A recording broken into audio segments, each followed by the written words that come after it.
everyone, this is Mr. Brass, and today I'll be responding to Matt Dillahunty's response to G-Man. Now let's get this straight. G-Man is a loon, and I have critiqued him in the past on a separate channel. With that said, I am sort of tired of this issue of Old Testament slavery being brought up, and Matt is simply a well enough known atheist who uses it as a rock to bash people of the Abrahamic religions with. I'll be using Tyndale's scholarly commentary series to answer Matt's objections, and leave out his prelude and some of his jabs at G-Man. Let's go.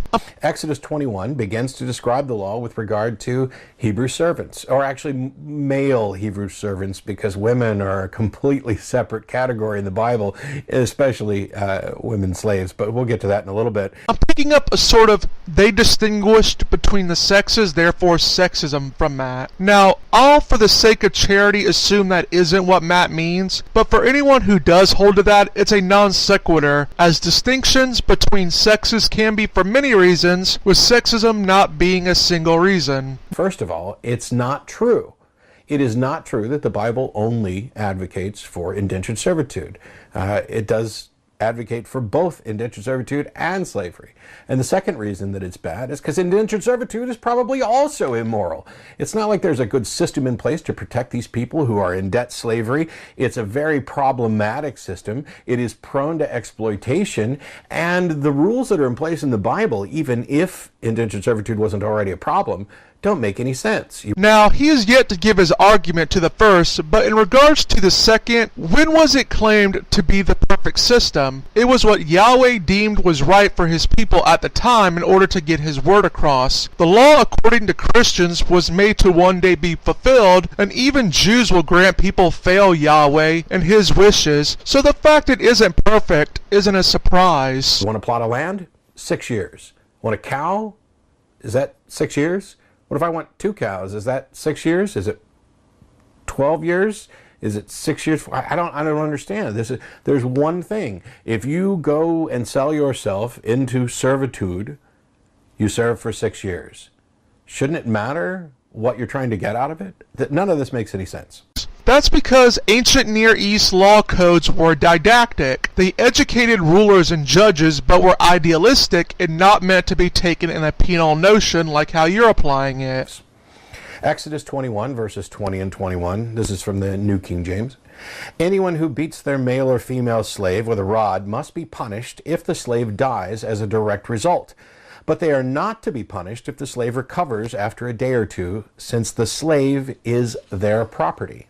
Exodus 21:20 through 21 laws are of a causatic faction, i.e. from general principles. As R. L. Cole notes in his commentary on the Exodus book, the great advance on ancient thinking is that a slave is considered here as a person. His master has no right to beat him to death deliberately, even though the slave may be his property. But if the slave lingers a while before dying, the supposition is that the master intended only to correct him, not to kill him. This is accidental homicide, and the financial loss occurred by the master in the death of the slave is considered punishment and less than enough. The slave is really treated no different than your free persons in the brawling incident, as rod beatings were a means of discipline and intentionality was taken into consideration. Property can also be translated as money here. The slave is his money regardless if we're going the indentured servant route or not, because they will be working and the master will be making the master his money. Labor output is what is being considered, not ownership. The eye for an eye is a principle, not a rule, and judges would interpret it according to the case at hand. If there was no intent to seriously harm them, but they did that would be taken into consideration, and that would also be taken into account. In verses 28 and 29, there's a passage about if your bull has a habit of goring people and you don't keep it pinned up and it runs rampant and gores somebody and kills them, the bull is stoned to death and you are killed because you're negligent. But if that bull goes and kills a slave, well, the bull still has to die, but the owner of the bull is not killed. He just has to pay 30 shekels to the owner of the slave. Again with R. Allen Cole, if the ox gores a slave, in the case of a free man, relatives might agree to accept a blood price. In the case of a slave, they must do so. This is one of the few differences between bond and free that still existed in Israel. 30 shekels of silver was the standard price for a slave at the time. Even in Israel, a slave was still a man. His blood brings blood guilt like that of any other man. The negligent owner wasn't charged of murder, but rather culpable homicide. The difference here between the master and the servant isn't in humanity, but rather status and who is affected by it. If a master was killed, that hurt his wife and child, who would be without support, and so would the servant, but really, assuming the servant had no family outside of the relationship with his master, the only one hurt is the master, which is why there's a difference in the punishment. In Leviticus, we begin to see the difference between hired servants and slaves. And if one of your brethren who dwells with you becomes poor and sells himself to you, you shall not compel him to serve as a slave. As a hired servant and a sojourner, he shall be with you and shall serve you until the year of Jubilee. And then he shall depart from you, he and his children with him, and shall return to his own family. He shall return to the possession of his fathers. For they are my servants, whom I brought out of the land of Egypt. They shall not be sold as slaves. You shall not rule over them with rigor, but you shall fear your God. For Leviticus 25:39 through 41 and Leviticus 25:42 through 43, I'll be going to Jay Scholar in his commentary. He does mention the difference between indentured servants and permanent foreign servants, i.e. not slaves. This law, as you noted, pretty much abolished Israelites having each other as permanent servants. Since the permanent servant wasn't a member of the people, he didn't get the benefits of having an auto release, which you could say was a way of getting them to become members. While they may serve for life, and some may want to, this wasn't necessarily the case, as the Mendelssohn makes clear they could be freed upon their master's death if they were caring for them, or they could make money to bail themselves out, or have someone pay them out. The master could not do with them as they pleased, as the master had to be compassionate, couldn't intentionally abuse them, and the slaves could even observe the Sabbath. They had legal rights and were protected, which is why servant is used. Servants from other lands could be bought because they were selling themselves in their own land. This was a common practice back then. In Numbers 31, for example, after smiting the Midianites and returning with the women and children, Moses was mad that they brought back these women and children and gave them specific instructions. Now they're starting with verse 17. Now therefore, kill every male among the little ones, and kill every woman who has known a man intimately. But keep for yourselves all the young girls who have not known a man intimately.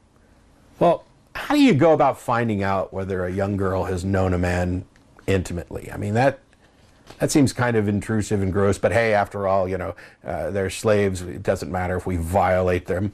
The reason the non-virgin girls were killed was because they had forced themselves onto the Israelite men, despite likely having husbands of their own, and knew the men of Israel had wives along with got them to do idol worshipping. Balaam arranged it so he could get Yahweh to kill Israelites, and the Midianites supported it. Also, you would only have to look at the women's clothes and jewelry to know they were virgins, as back then women would broadcast their virginity. The virgin women were spared because they couldn't have been involved in the sin, and they likely wouldn't have been a threat. Sex slavery has to be read into the Bible, as from all known historical evidence, that's generally not what captive women were for. They were basically used for chores. The little boys were killed because in an honor society, little boys of conquered lands felt obligated to get payback. At worst, the virgin girls would have been around 5 years old, so you'd be accusing them of a lot more than just having sex slaves. At best, assuming they were close to the age of marriage, they would become believers in Yahweh and His covenant, and they would marry the warriors, which the woman might like since they were now without support since their husbands and fathers had died from the war, and because the warriors had honor.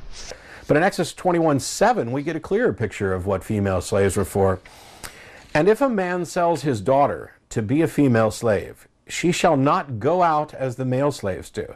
Now, here we're talking about Hebrew females, because Hebrew males have to be let go after 6 years, but Hebrew females didn't have to be let go. As a matter of fact, they were your property forever. She shall not go out as the male slaves do. In verse 8, if she does not please her master, who has betrothed her to himself. If she does not please her master, who has betrothed her to himself. So he bought a slave, and she's going to be his wife or concubine or plaything. And if she doesn't please him, then he shall let her be redeemed. He has no right to sell her to a foreign people, since he has dealt deceitfully with her.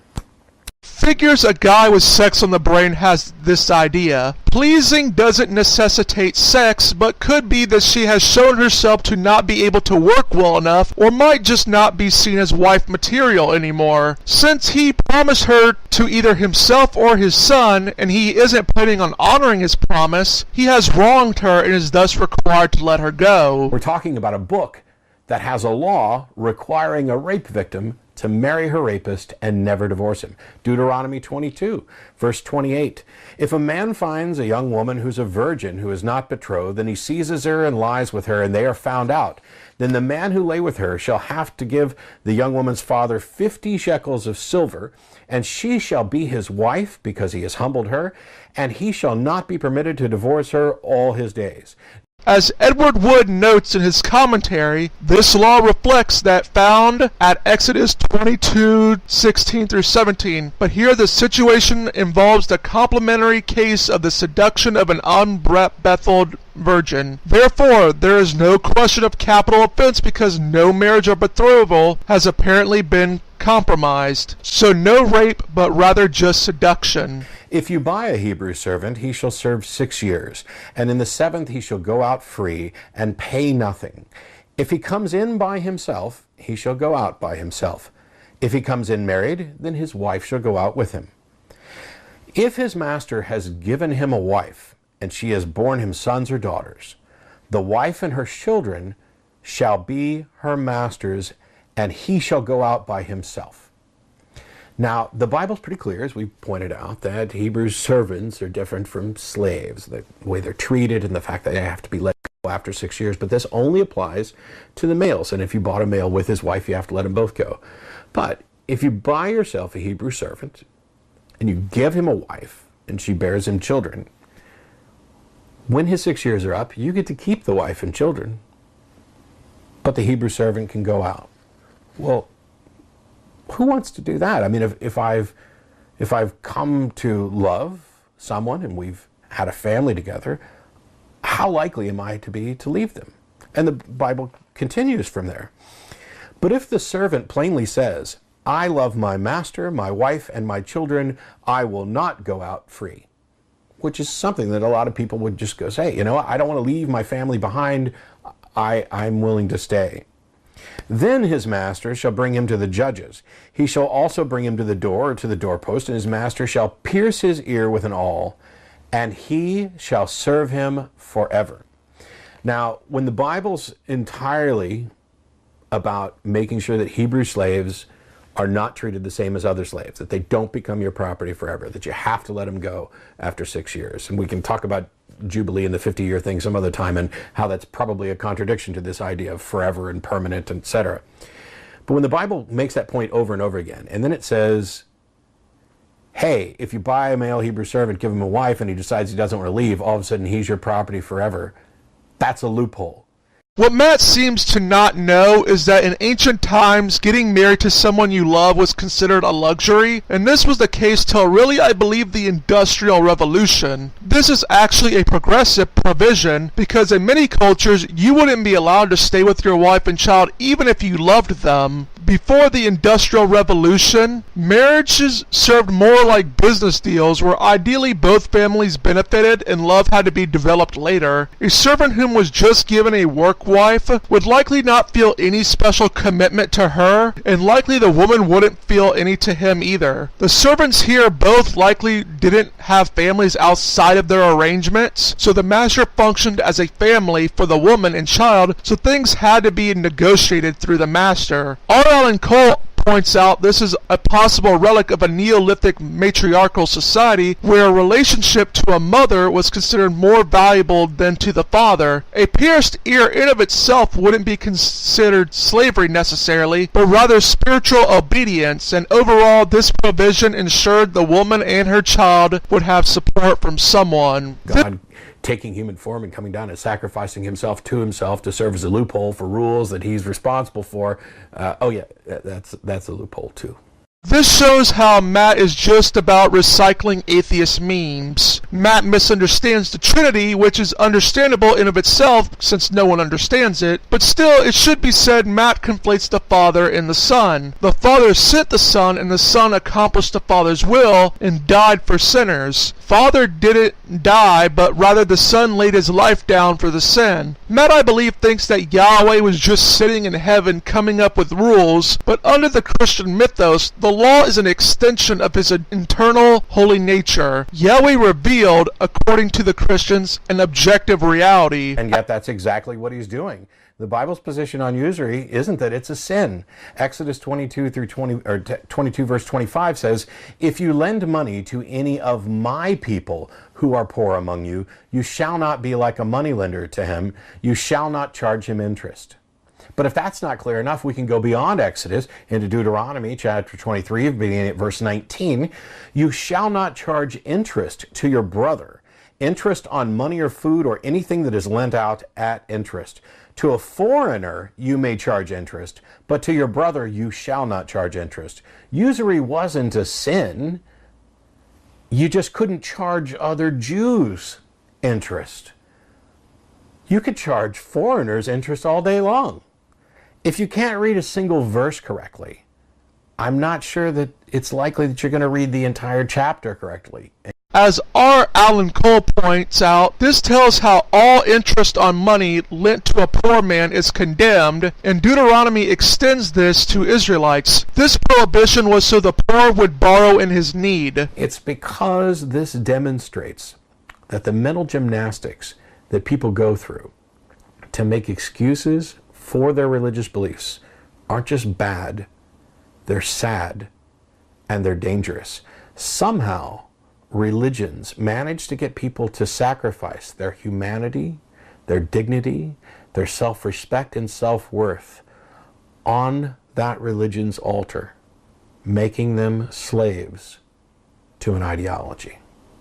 Good thing I lost my humanity, integrity, self-respect, and self-worth years ago. Now, in all seriousness, I do believe G-Man is a loon, and having watched his objections, I think he came across as more of an idiot than usual, and I showed how little he has looked into this. But with that said, G-Man being stupid doesn't make slightly more intelligent atheists who challenge him right. I disagree with Matt and G-Man on many things, as I don't believe morality as we know it exists, and that it's all an error of sociobiological evolution. I also more obviously disagree with them on the God question. I think this is the first video I've done going after both Christians and atheists, and I'll say it was fun. Well, that is all for today. This is Mr. Brass saying goodbye and get wise.